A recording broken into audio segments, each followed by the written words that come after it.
श्रद्धेय संतद्वय श्रद्धेय श्री उमाकांत प्रबंधाचार्य जी महाराज, श्री बब्रुवान जी महाराज, कल्याण आश्रम के अखिल भारतीय अध्यक्ष आदरणीय रामचंद्र खराडी जी, माननीय प्रांत संचालक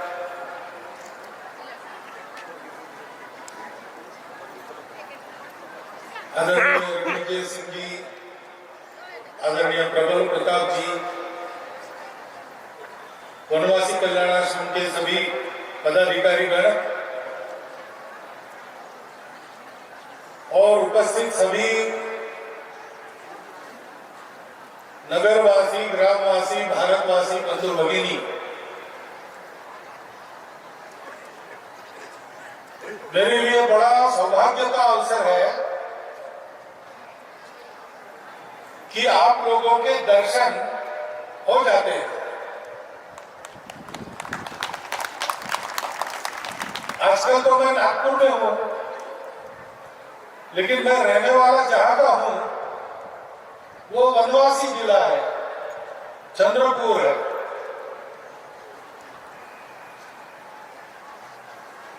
और बचपन में तो बहुत ज्यादा शहर और वनवासी ग्रामीण ये भेद नहीं था, बहुत आना जाना चलता था। इसलिए जब आप लोगों के बीच आता हूं तो मैं अपने घर आया हूं ऐसा मुझे लगता है। बचपन के सुमधुर जीवन में फिर से आया हूं ऐसा लगता है। और सहयोग की बात ऐसी है कि ये आने का जो योग बना वो कोई बहुत विचार करके तय नहीं हुआ, ऐसे ही तय हो गया। लेकिन जनजातीय गौरव दिवस, भगवान बिरसा का जन्मदिन और स्वर्गीय श्री दिलीप सिंह जी जुगदेव जी की प्रतिभा का अनावरण, ये दोनों बहुत जुड़ी हुई बातें या इस सहयोग में जुड़ गई। क्योंकि दिलीप सिंह जी को मैं भी जानता हूं, 4-5 बार मिला हूं, कार्यक्रमों में 2 बार उनके साथ रहा हूं। एक वीर प्रकृति के व्यक्ति, निर्भय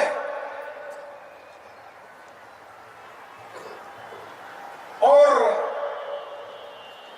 ज्ञान, संपत्ति, सत्ता सब कुछ होने के बाद भी अतिशय विनम्र रहने वाले, ये होने के बाद भी मन का अपनेपन जो नहीं भूले और जनजातीय समाज के गौरव के लिए जो सदा खड़े रहे, ऐसा मैंने उनको देखा। इस काम को वो बड़ा पवित्र मानते थे। जीवन में जो कुछ बने वो उसका उपयोग इसके लिए किया उन्होंने। लेकिन मैं जानता हूं कि ऐसा कुछ नहीं बनते तो भी वो इसके लिए परिश्रम करते रहते, क्योंकि अपने देश, धर्म, संस्कृति और देशवासियों के प्रति उनके मन में बहुत प्रेम था। हम सबको अब प्रेम स्मरण है। भगवान बिरसा मुंडा को भी इसी प्रेम ने प्रेरित किया हम सब लोगों के लिए संघर्ष करने। क्योंकि ये जो गौरव है, आपका गौरव, जनजातीय गौरव, ये गौरव क्या है? बब्रुवान जी ने बताया, अपने पूर्वजों की परंपरा अपना गौरव है, क्योंकि वो हमको बताती है हमको कैसे जीना है। वो हमको एक विरासत देती है वीरता की, पवित्रता की, आत्मीयता की, जीवन के संघर्ष में हम लड़ सकते हैं, ऐसी हिम्मत देती है। गौरव अपना स्वधर्म है और धर्म के मामले में तो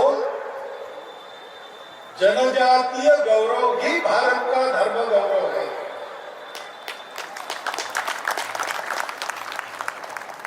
क्योंकि ये भारत का धर्म कहां से आया? इतने सारे देवी देवता पूजा पद्धति अलग अलग होने के बाद भी सब लोगों का व्यवहार एक सा रहता है।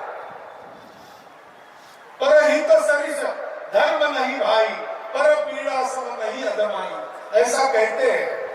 ये धर्म आया कहां से?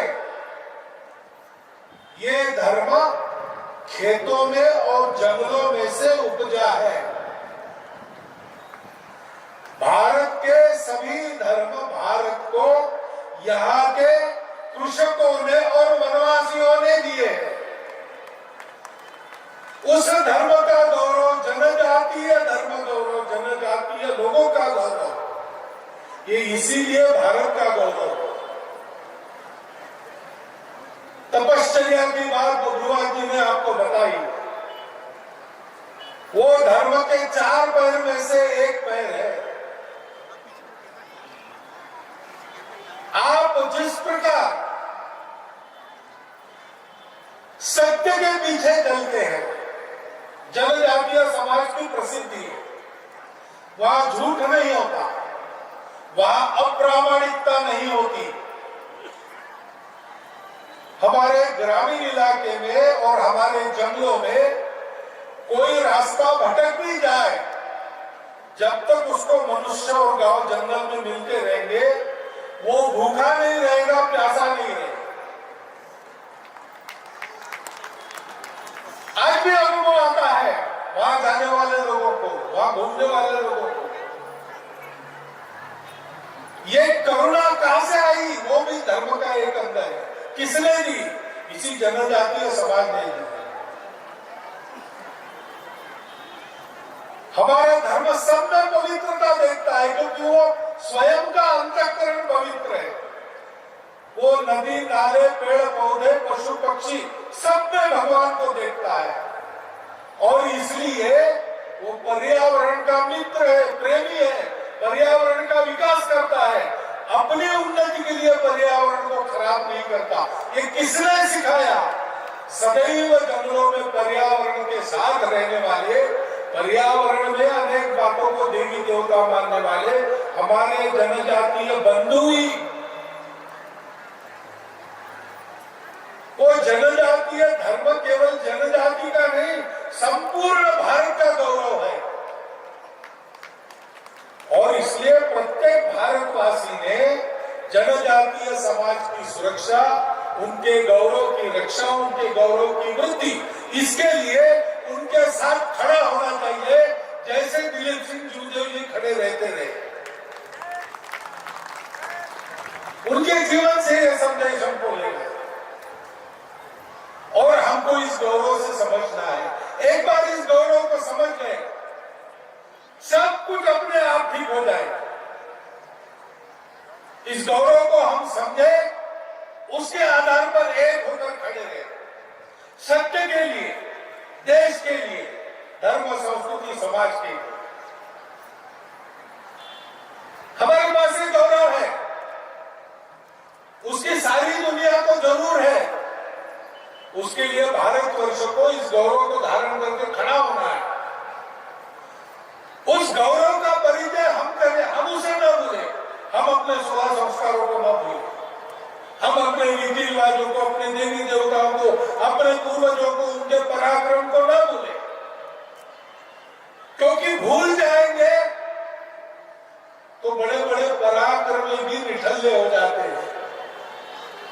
सीता जी को खोजने गए वानर वीर, दक्षिण में गए हनुमान जी थे, जांबवान जी थे, अंगद थे, नल नील थे, एक से एक वीर थे, लेकिन समुद्र तक सीता जी मिली नहीं। अब समुद्र में आगे क्या है? कुछ नहीं। कौन जाएगा? कौन देखेगा? और वापिस भी नहीं जा सकते, काम बताया है, काम पूरा किए बिना कैसे वापिस जाएंगे? उन्होंने तो सोचा नहीं जाएंगे, यही बैठेंगे, अनशन करेंगे, राम नाम लेते लेते मर जाएंगे। बैठ गए, राम नाम का जप करने लगे, राम की कथा बताने लगे। तो आज संपाति नाम के एक गिद्ध थे, उनके पंख जल गए, क्योंकि संपाति और उनके छोटे भाई जटायु बचपन में उन्होंने सोचा, पराक्रमी लोग थे, बड़ी कल्पना करते थे, उनको लगा सूरज तक जाएंगे उड़ते उड़ते, और दोनों सूरज की तरफ गए। लेकिन सूरज का ताप महाभयंकर होता है, हम इतना दूर पृथ्वी पर है, हमको भी सहन नहीं होता। वो जैसे ही पास गए, जलने लगे। तो जटायु अपने छोटे भाई को बचाने के लिए संपाति ने अपने पंखों का घेरा उसके इर्द गिर्द कर दिया, उसको अपने आगोश में लिया। तो संपाति के पंख जल गए, जटायु संपाति दोनों गिर गए। जटायु गिरते गिरते पंख थे इसलिए उड़ गया, दूर चला गया। संपाति वहां सागर किनारे दक्षिण में गिर गया। अब बिना पंख का गिद्ध, उसको खाने को क्या मिलेगा? बहुत कठिन स्थिति थी। उन्होंने देखा कि यहाँ कुछ वानर बैठे हैं और खा कुछ नहीं रहे, तो मरेंगे, मरेंगे तो मैं उनको खाऊंगा तो मेरी भूख शांत हो जाएगी। इसलिए उनके पास चले गए, मरने की राह उनके देखने के लिए। पास गए तो राम की कथा सुनी, उसमें जटायु का नाम सुना। तो जटायु का नाम सुना तो गए उनके पास, बोले आप जटायु का क्यों नाम ले रहे हैं? आप जटायु गिद्ध की बात कर रहे हैं, वो तो मेरा छोटा भाई है, उसका समाचार क्या है आपके पास, बताइए हमको। तो समाचार क्या था? समाचार यही था कि सीता जी को बचाते समय रावण से युद्ध करते करते जटायु को वीरगति प्राप्त हो गई, शहीद हो गए, हुतात्मा हो गए। वानर वीरों ने बताया तो कुछ शोक वगैरह जो करना किया, श्राद्ध किया जटायु का, और फिर वानर को कहा, हनुमान जी अंदर सबको कहा संपाति ने कि आपने मेरे भाई की खबर दी, मैं उसका श्राद्ध कर सका, इसलिए अब आपका कोई काम बताओ जो मैं कर सकूं। उड़ तो मैं नहीं सकता, लेकिन मेरी नजर कहीं भी जा सकती है, बड़ी तेज नजर है। तो जांबवानी ने कहा कि देखो भाई, हम सीता जी को खोजने निकले और यहाँ तक आए, मिली नहीं। एक रावण नाम का राक्षस उनको अपने विमान में बिठाकर ले गया, इसी दिशा में गया है, वो आगे कहीं गया हो तो कहाँ है बताओ। तो संपाति ने अपनी नजर सागर पार गड़ाकर बताया कि है, उस रावण की लंका है 100 योजन दूर, उस लंका की राजधानी है, उस राजधानी के पास एक अशोक वन है, वहां एक शीशम के वृक्ष के नीचे वो बैठी है सीता जी, मैं देख रहा हूं। तो पता चल गया सीता जी का, सबको आनंद हो गया। लेकिन अच्छे कार्यकर्ता कहीं सुनी तो विश्वास नहीं करते। उन्होंने कहा संपाति ने देखा, लेकिन हमने तो नहीं देखा, तो देखने जाना पड़ेगा 100 योजन, कौन जाएगा? अंदर ने कहा मैं जाता हूं, सबने कहा नहीं, तुम राजकुमार हो, राजा को आगे करके लड़ाई नहीं करते, लड़ने वाले आगे जाते हैं, राजा को पीछे, तो तुम नहीं जाओगे। जामवंत ने कहा मैं जा सकता था, लेकिन अब मैं बूढ़ा हो गया, मेरा विश्वास नहीं। नल ने कहा मैं जा सकता हूं, लेकिन फिर वापस आने की ताकत नहीं रही। नील ने कहा मैं जा सकता हूं, लेकिन बीच में एक घाट चाहिए। अब समुद्र में कहा घाट बना, तो सब लोग खोजने लगे हनुमान जी को। हनुमान जी मुंडी नीचे करके एक पेड़ के नीचे बैठे। तो जांबवान जी ने कहा अरे भाई, राम का काम है, तुम क्यों वैसे बैठो? हनुमान जी ने कहा मैं क्या कर सकता हूं, आप बहुत सीनियर लोग हो, सब एक से एक, आप नहीं कर सकते तो मैं क्या कर सकता हूं? तो जांबवान जी को ध्यान में आया कि ये तो अपने आप को भूल गया, इसको अपना गौरव पता नहीं।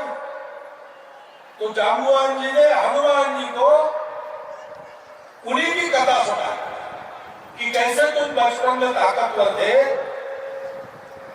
जन्मते ही तुमको लगा आसमान में कोई फल है, सेब है, सूर्य को देखा तुमने और तुम चल पड़े सूर्य की ओर, उसको पकड़ के निगलने लगे, सूर्य डर गया, चिल्लाने लगा, तो सेनाएं आई देवों की, लड़ाई हुई, सबको तुमने मार के पकड़ा, तो इंद्र ने अपना वज्र चलाया, तुम बेहोश होकर धरती पर गिर गए, तो तुम्हारे पिताजी वायुदेव वो गुस्सा हो गए, उन्होंने चलना बंद कर दिया, तो सबकी हवा टाइट हो गई, हवा बंद हो गई, तो सब गए वायुदेव को प्रसन्न करने के लिए, उन्होंने तुमको फिर से होश में लाया और सब देवों ने अपनी अपनी शक्ति तुमको दे दी, तो तुम नहीं कर सकते ऐसा कोई काम नहीं। इस शक्ति के कारण थोड़ा उपद्रव करते थे, इसलिए ऋषियों ने तुमको कहा कि जब तक राम का काम नहीं आता तुम इसको भूल जाओ, इसलिए तुम भूल गए, अब राम का काम आया है, जागो। तो हनुमान जी को जब याद आया अपना गौरव, अपना परिचय, तो याद करने से ही पहाड़ जैसे बन गए और फिर एक ही छलांग में लंका में पहुंच गए। रास्ते में मेनाक को नीचे बिठा दिया, सुरमा के जबड़े में से निकल आए, सीता को मार दिया, लंकिनी को बांध दिया, लंका में जाके सीता जी को खोज लिया, राम का संदेश उनको दे दिया, अशोक वन को उजाड़ दिया, रावण के पुत्र को मार दिया, रावण के दरबार में जाकर राम का खरा खरा संदेश सुनाया और लंका दहन करके रावण और राक्षसों के मन में राम जी की धाक बिठा के वापस। हमारा भी गौरव है और जनजातीय गौरव हमारे गौरव का मूल है। जनजातीय जीवन पद्धति हमारी भारतीय जीवन पद्धति का मूल है। जनजातीय सारे रीति रिवाज हमारे हरेक रीति रिवाजों के मूल है। भारतवर्ष का मूल कृषि और वनों में है, वहां से उपजी हुई यह संस्कृति है, उस संस्कृति की दुनिया को आवश्यकता है। यह भगवान का काम है, भगवान का काम उपस्थित हुआ है। अब हमको जागना है, अपने गौरव का स्मरण करना है, उस गौरव पर पक्का रहना है। अपने देश, धर्म, संस्कृति, समाज, इसका गौरव मन में रखकर उन पर पक्का रखना है, पक्का रहना है। वो अपना मूल है, उससे कटना नहीं है। हमको हमारे भोलेपन का लाभ लेकर ठगने वाले दुनिया में भले ही होंगे, लेकिन हम मजबूत है तो क्या बात। एक खरगोश था जंगल में, सो रहा था साग के पेड़ के नीचे। दोपहर की बात, पास में एक ताड़ का पेड़ था, तो ताड़ का पेड़ उसके पत्ते सूखे होते, खड़कते नीचे जाके आवाज होती है, ऐसा एक सूखा पत्ता खड़का, आवाज हो गई, खरगोश हड़बड़ा के जागा, डर से भागा, झुरमुट में छुप के देखता तो क्या हुआ, एक पत्ता चढ़ा।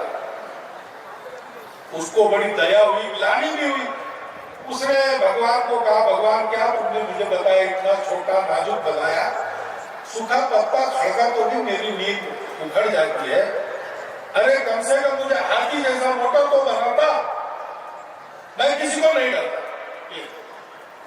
तो भगवान सबकी सुनता है, उसकी भी सुन रहा था।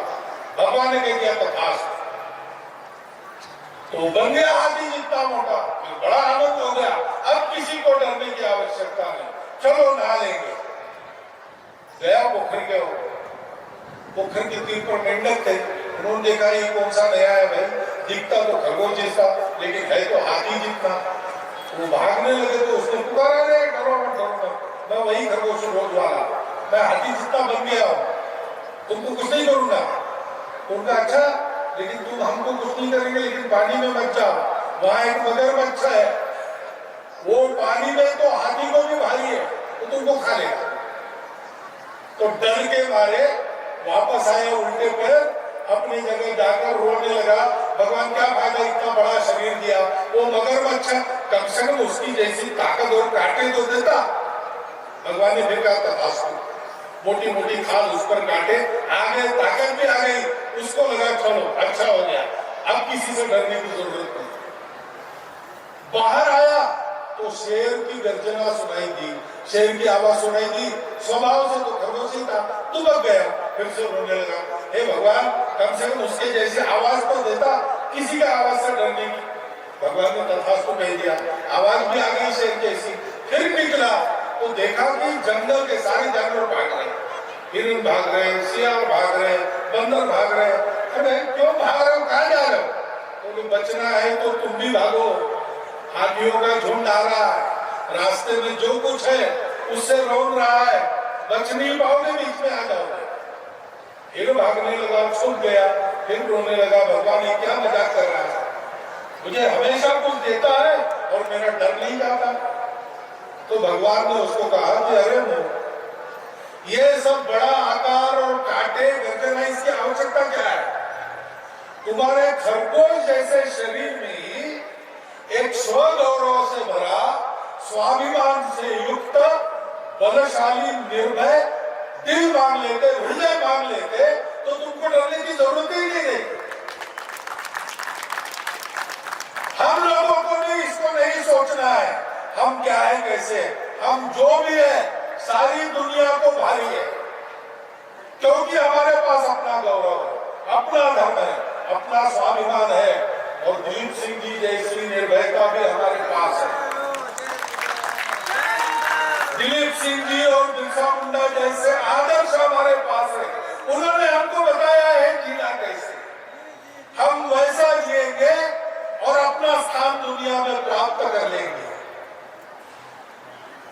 मुझे लगता है कि मुझे ये जो सहयोग मिला है, मैंने भाषण तो आपको दिया, लेकिन ये केवल आपके लिए नहीं है, ये मेरे लिए भी है। मैंने इतनी बड़ी संख्या में अपनी पारंपरिक वेशभूषा में, अपने पारंपरिक नृत्य करते हुए आपको देखा। क्या स्वर्गीय दिलीप सिंह जी उदय जी का स्मरण हुआ, क्या भगवान बिरसा की प्रतिमा पर मैंने माल्यार्पण किया, तो ये सारी बातें मेरे मन में आई, और जो मुझे उससे लगा, उसका जो निष्कर्ष मुझे मिला, वो मैंने आपके चिंतन के लिए आपके सामने रख दिया है। उसका विचार करें, और आप विचार करेंगे तो ठीक ही करेंगे, उस विचार के अनुसार अपने लोगों के साथ, अपने नेताओं के पीछे, अपने धर्म, संस्कृति, समाज और अपने देश के लिए हम सब लोग स्वाभिमानी, निर्भय होकर चलते रहे, इतना एक अनुरोध आपके सामने रखता हूँ, और आपको फिर से कृतज्ञता पूर्वक नमस्कार करके मेरे 4 शब्द समाप्त करता हूं।